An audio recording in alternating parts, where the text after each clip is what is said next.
Stock market course for beginners के 8वें lecture में आपका स्वागत है। पिछले लेक्चर में हमने डीमैट अकाउंट के बारे में बात की थी, स्टॉक मार्केट टाइमिंग के बारे में बात की थी और अब हम उससे आगे बढ़ेंगे और इन्वेस्टमेंट के बारे में बात करेंगे।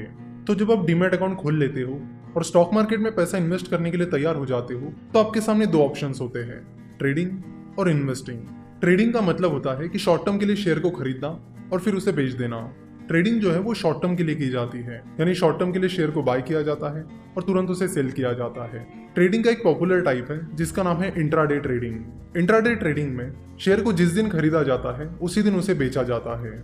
स्टॉक मार्केट में आप देखोगे तो आपको बहुत सारे लोग ट्रेडिंग करते हुए दिखेंगे। तो ट्रेडिंग होती है शॉर्ट टर्म के लिए, वही इन्वेस्टिंग होती है लॉन्ग टर्म के लिए। यानी अगर आप आज शेयर खरीदते हो और उसे 1-2 साल बाद या 5-10 साल बाद बेचते हो तो वो हो गई इन्वेस्टिंग। तो किसी भी बिगिनर के लिए पहला सवाल तो यही है कि ट्रेडिंग करे या इन्वेस्टिंग करे। तो जैसे आप डीमैट अकाउंट खोलने के बाद स्टॉक मार्केट में इन्वेस्ट करने के लिए रेडी हो जाओगे तो आपके सामने भी दो सवाल रहेंगे कि क्या मुझे ट्रेडिंग करनी चाहिए या इन्वेस्टिंग। और इस सवाल का जवाब ढूंढने के लिए हमें कुछ चीजें समझनी होगी। मिस्टर बेंजामिन ग्राहम ने बहुत सही बात कही है। उन्होंने कहा है कि स्टॉक मार्केट शॉर्ट रन में एक वोटिंग मशीन की तरह काम करता है। यानी शॉर्ट रन में स्टॉक मार्केट बहुत ही अनसर्टन रहता है, बहुत ही फ्लक्चुएशंस चलते रहते हैं।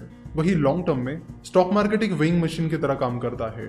यानी लॉन्ग रन में स्टॉक मार्केट बिजनेस परफॉर्मेंस को फॉलो करता है। यानी अगर कंपनी की बिजनेस परफॉर्मेंस अच्छी हो रही है तो लॉन्ग टर्म में उसकी शेयर प्राइस भी बढ़ जाएगी। वही अगर कंपनी का बिजनेस परफॉर्मेंस लगातार खराब हो रहा है तो कंपनी की शेयर प्राइस लॉन्ग टर्म में नीचे गिर जाएगी।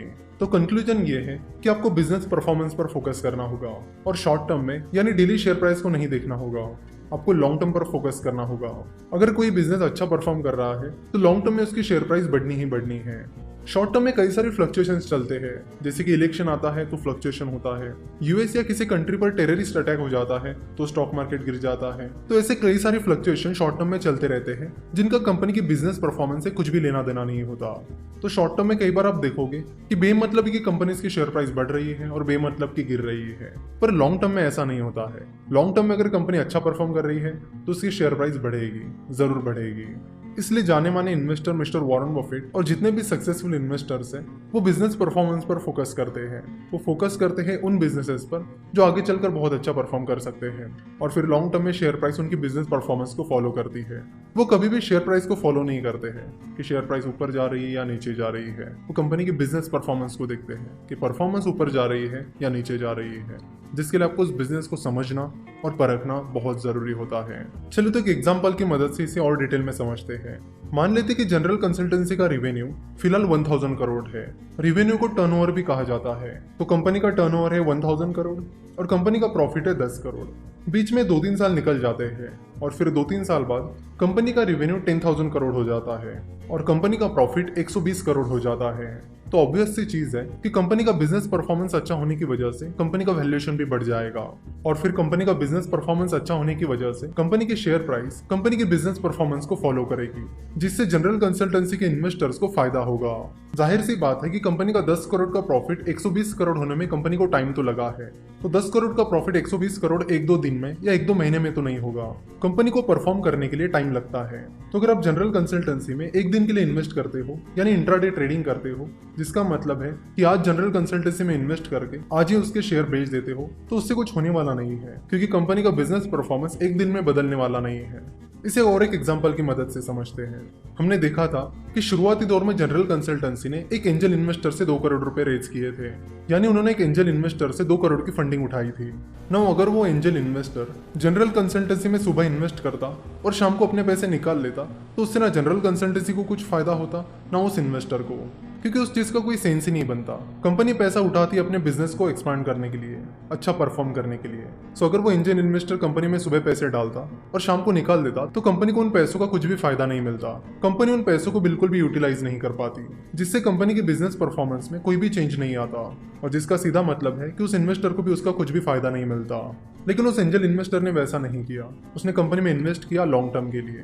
उसने कंपनी को अपना बिजनेस परफॉर्मेंस ग्रो करने के लिए टाइम दिया और जैसे कि हमने देखा कि जनरल कंसल्टेंसी ने भी उन पैसों की मदद से अपनी ग्रोथ जारी रखी और अब जनरल कंसल्टेंसी एक अलग ही लेवल पर आ चुकी है जहां पर उनका प्रॉफिट 120 करोड़ का है। तो इस बिजनेस ग्रोथ के चलते उन्होंने जनरल कंसल्टेंसी में की हुई इन्वेस्टमेंट के बदले में बहुत अच्छा प्रॉफिट मिला। उनको जनरल कंसल्टेंसी की ग्रोथ में अभी भी भरोसा है, इसलिए उन्होंने अभी भी अपनी इन्वेस्टमेंट नहीं बेची है। तो सिंपल सी बात है कि अगर आप किसी कंपनी में सुबह पैसे डालोगे और शाम को निकाल लोगे तो उससे ना आपको कुछ फायदा मिलने वाला है ना उस कंपनी को।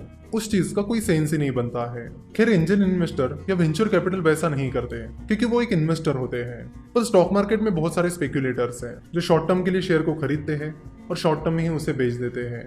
तो जो शॉर्ट टर्म ट्रेडिंग होती है वो कुछ नहीं बल्कि एक स्पेकुलेशन होता है। ये चीज आप अच्छे से समझ लीजिए। और जो इन्वेस्टमेंट होती है वो हमेशा लॉन्ग टर्म होती है क्योंकि कंपनी को परफॉर्म करने के लिए टाइम लगता है।